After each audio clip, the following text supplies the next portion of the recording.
On célèbre ce mois-ci le 70e anniversaire de la signature de la Charte des Nations Unies. La guerre est finie en juin 1945.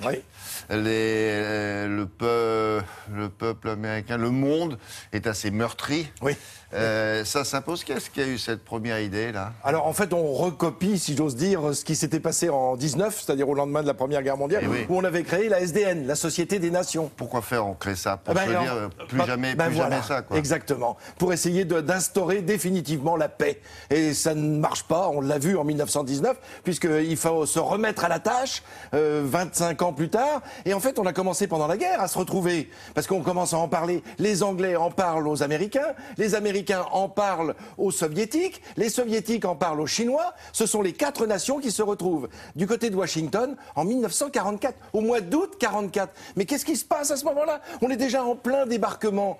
Il a commencé sur les côtes normandes, mais au mois d'août, c'est le débarquement en Provence, avec ces 2 débarquements, la libération de Paris. Bref, on connaît l'histoire, mais c'est-à-dire que pendant que les hommes sont au combat, pendant que les hommes sont en train de se battre pour libérer le monde, d'autres sont en train de discuter pour essayer de concevoir la paix du lendemain.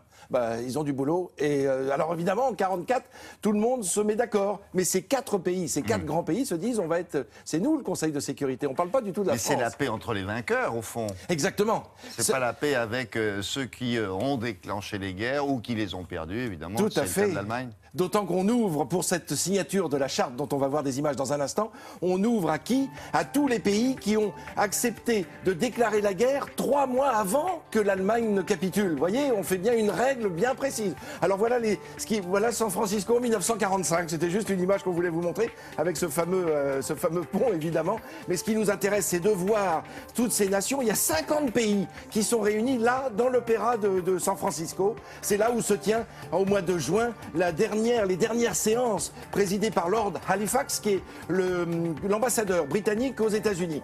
Et au lieu de faire le vote par main levée, il demande aux gens de se lever les uns après les autres. On donne leur nom et si vous êtes d'accord, vous vous levez. Pays par pays. Pays par pays. Et qu'est-ce qu'il arrive? Tout le monde se met debout. Donc tout le monde va signer avec un accord complet, c'est-à-dire total. Tout le monde est d'accord pour signer. C'est 50 pays plus la Pologne, ça sera 51 pays. Je ne rentre pas dans les détails, mais ça représente à peu près 80% de la population du globe. Alors, comme vous le disiez très justement, il n'y a pas les gens de l'Axe, c'est-à-dire les Japonais, les Allemands, les Italiens ne sont pas présents, évidemment. Et là, on voit le public qui passe devant ces livres historiques où toutes ces nations ont signé cet accord pour la création des Nations Unies. Alors là aussi, c'est pareil, il a fallu trouver un lieu.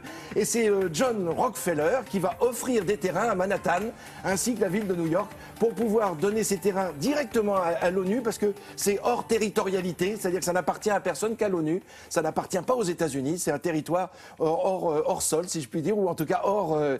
C'est comme une sorte d'État. Oui, absolument, en lui-même. Mais alors, comme on pouvait pas, au tout début, on n'avait pas la possibilité de réunir tout le monde, c'est pour ça qu'on se retrouve avec des éléments de l'ONU qui sont à l'étranger. Vous avez toujours l'OMS, par exemple, qui est à Genève, ou le HCR, le Haut Commissariat aux réfugiés, ou la Cour internationale de justice qui est à La Haye, ou l'UNESCO qui est à Paris.